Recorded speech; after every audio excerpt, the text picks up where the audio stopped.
They say there are two certainties in life, death and taxes, but there's actually a third, and that is whichever government is in power will not be able to leave the superannuation system alone.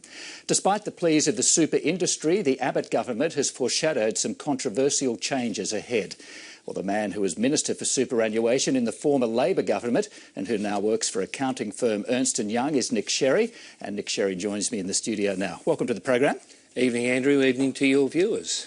Why is it that governments just can't seem to keep their hands off the superannuation system? Well, look, to be fair, not just Australia, but all advanced economies face a set of pressures, very significant demographic pressures around people living longer, and that's putting sustainability pressure on all pension systems in advanced economies, and therefore there is a need to adjust the system from time to time.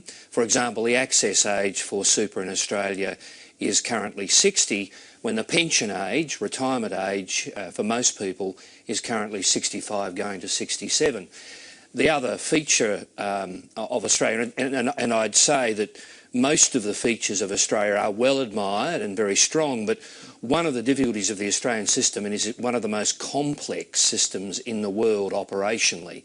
So government will need to keep making changes around some of the fundamentals. It's also lump sum.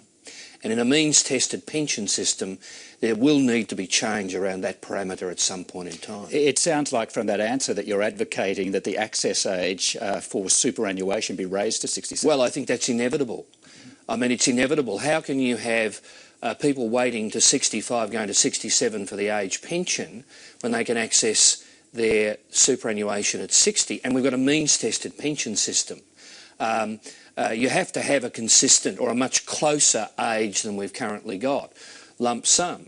I mean, it's a challenge not just in Australia but in many other countries, these sorts of issues. And governments, no government would be elected, frankly, that made the changes required tomorrow. You have to phase in change. So I regret to say I don't think it matters who's in government. There are going to be ongoing changes to the superannuation and pension system. It's a worldwide phenomenon.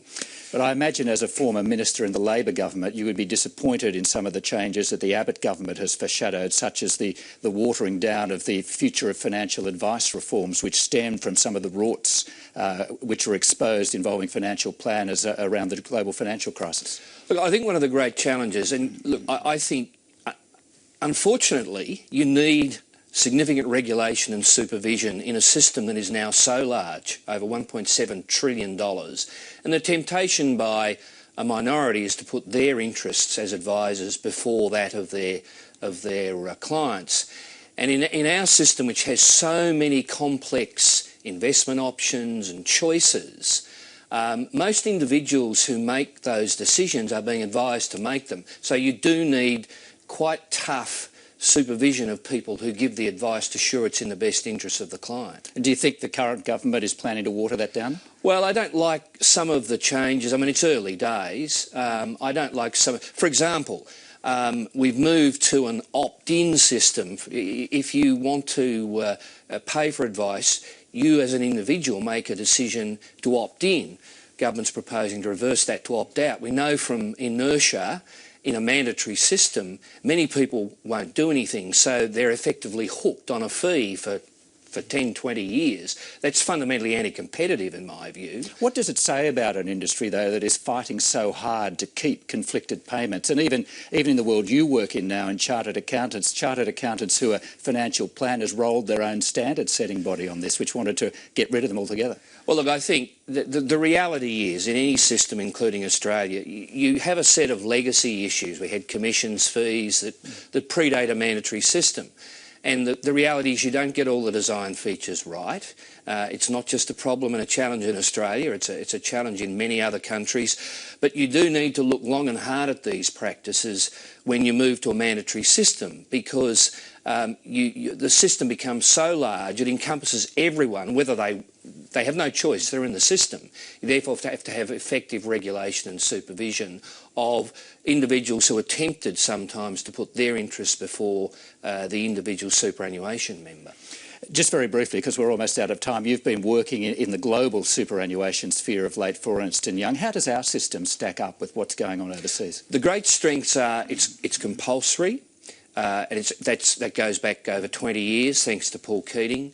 It's compulsory with a level of voluntary contribution, arm's length diversified investment, which is very, very important, no government direction.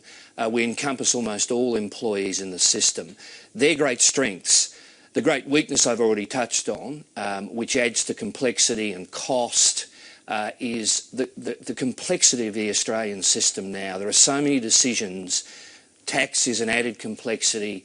All these investment options. That's seen as the downside of the Australian system when I explain it overseas. And to be fair, I do some work with Citi in the same space in the OECD, and Greece and UK and Ireland have been recent areas I've done a lot of work in.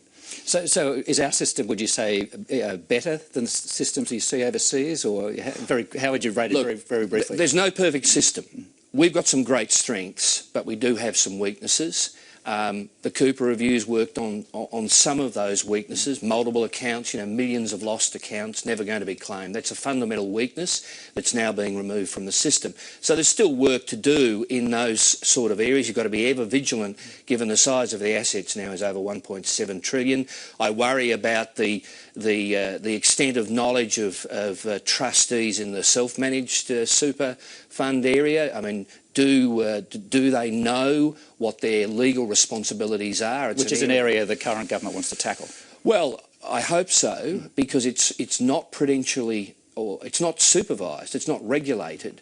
It's fundamentally dependent on the knowledge of an individual in a very complex system.